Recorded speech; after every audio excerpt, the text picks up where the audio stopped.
We're live and we're live. Hey, good afternoon, late afternoon. It's Labor Day weekend. It's holiday weekend. It's a Sunday here on the 5 a.m. Mester Scrum Show. It is not 5 a.m. However, I wanted to do a show. Just share some experiences over the weekend. And this one's like a customer experience. The CX, where I think UX is a bad term. I think it should be customer experience and not user experience. Because I think a lot of these companies are losing the customer. And this one, I went to McD's the other day with the kids, got them some French fries. They love their fries. I say their fries are really good. Just their software is not the best. Put it that way. Fries are good. Software, it doesn't match up to the fries. And some people can debate whether fries are better, but I do like the fries.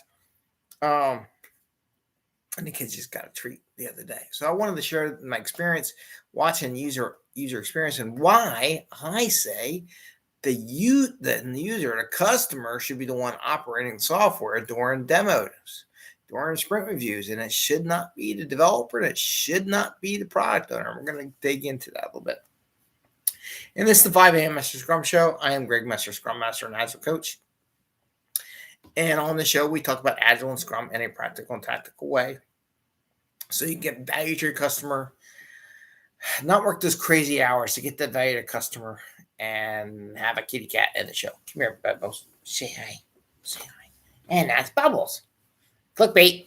Please give him likes as I go and interview with the show. She's coming. She's like, oh, there you go. And as you can see, in live and world, you're always going to be ready for ever-changing things. We always try to talk about being agile and how we do business and bring value to the customer. Cat went right across the screen. And get home to family and friends. It is the holiday weekend, so I've been kind of going out and doing stuff with the kids. Went and scoped out. Did a spike today for my wife because she's taking the Girl Scouts out camping, and we drove out and checked out the campsite, tried to figure out what it was, do a little investigation where it is versus do it raw. So I could probably use that spike story. Maybe I'll do that spike story. Yeah, I could. I'll do that Tuesday. So that's why I'm later today. And now we're going to talk about the show. And one of the things I experience, and I'm always about customer value. How do you bring that? How do you determine you got good value software?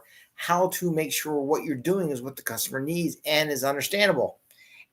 And in this episode, I want to talk about customer experience. In this case, it was McD's using that new kiosk software that they're using to eliminate people working behind the cash register. So, I haven't really used the software yet. I think maybe I used it once before. This time I really used it. It's a big kiosk, got different choices, menu choices, what's there and everything. It's neat. I like it. It's a little kludgy. Maybe it takes time for the customers that base they have to get used to it. But my question would be, here's the thing, right? So I sat there. And while we're waiting for our food, because it took a little longer with COVID and all that stuff, we actually went in the McDonald's, right? That's a rarity here in Philadelphia because a lot of places you can't do that. But we finally get to go into the restaurant. It's actually a shorter line.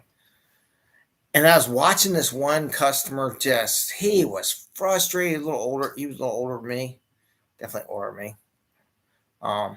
He was frustrated about ordering the kiosk, and the person had to come out and help them how to use it.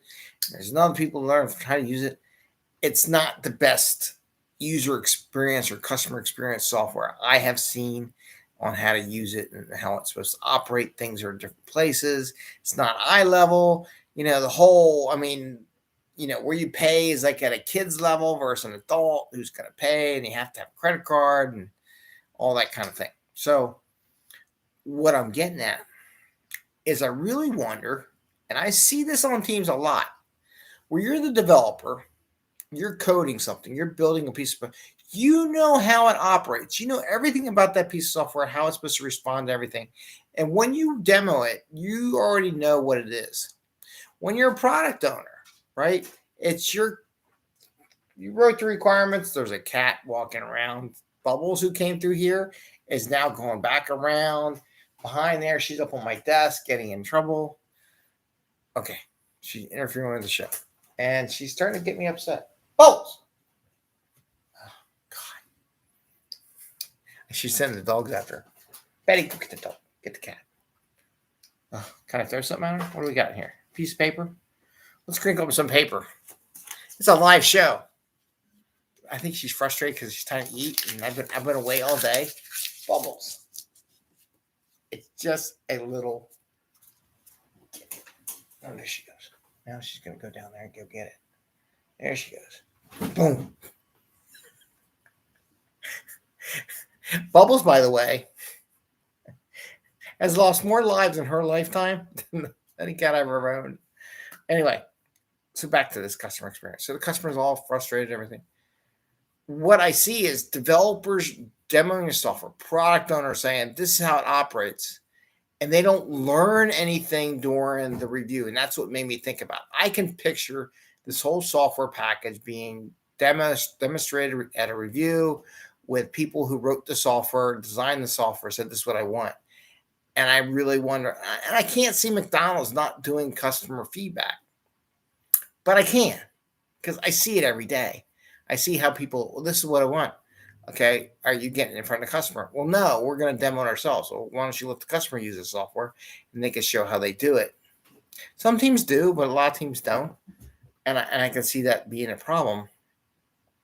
And you don't get information as a team. So what I'm sharing here with you today, it's a classic example of a piece of software. Because if they had that older guy using that software, they would have learned a lot of things, how to organize, how to make the flow work, how to make it scroll.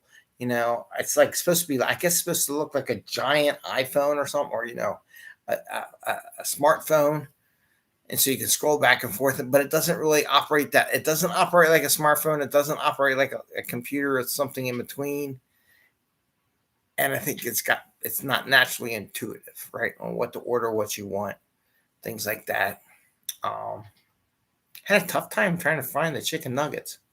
That was a tough thing because my daughter wanted some chicken nuggets, but those are the kind of things that you order, you'd think they would be real easy to find, but nah, it's not there. So what I'm saying is, from a customer experience, get your customer to do your sprint review demo every time you can, whether it be internal customer, external customer, somebody to operate it so you get feedback. So, and the book, The Sprint, they do it in a week, right? They run the software and get a focus group, ask a customer to come on board, try it out, tell them what you think, right? If you're brave, you'll do it. If you're not brave, you won't do it. But that's what I want to talk about today, is allowing a customer to demo your software during sprint review, not the product owner and not the developer, because it's biased. The results you get and how successful you are biased because you wrote the software. You know where all the bugs are. You know the things. By letting them operate it, they will show you the things you never thought of. I didn't know you did that, right? So those are the kind of things from a customer experience. Get the customer to run the demo software in the sprint review. And that's to keep it simple, keep it short, except for the cat who's driving me nuts on this live broadcast. And I want to wish you all happy Labor Day. Get some break, get some rest. Might be doing tomorrow. We'll see how it goes. We're going to a late night baseball game tonight. Go see one of the minor league teams, so that'd be fun. And enjoying time with the family. That's why we do the show. Get value to customer, make you money, get home, enjoy family and friends, and relax and enjoy when the weekend comes. That's our goal with the show. So with that, please give us a thumbs up if you like the show. If you like Bubbles and her mayhem she causes during the show, give us 2 thumbs up. And ring the bell. I found the Liberty Bell, by the way. You're coming here to Philly to visit for Labor Day weekend. Found the Liberty Bell once, twice, so you get notification when we go live and post up more material. With that, I want to say happy Scrumming, happy Labor Day. Enjoy some time off. Hopefully your companies aren't making you do drops on Labor Day weekend because their customers aren't there. It's just mean. And I want to wish you all a lot of happiness and health. Stay healthy out there. Take your vitamins if you're going out there hanging out with people. Okay? Take care and hopefully see you tomorrow.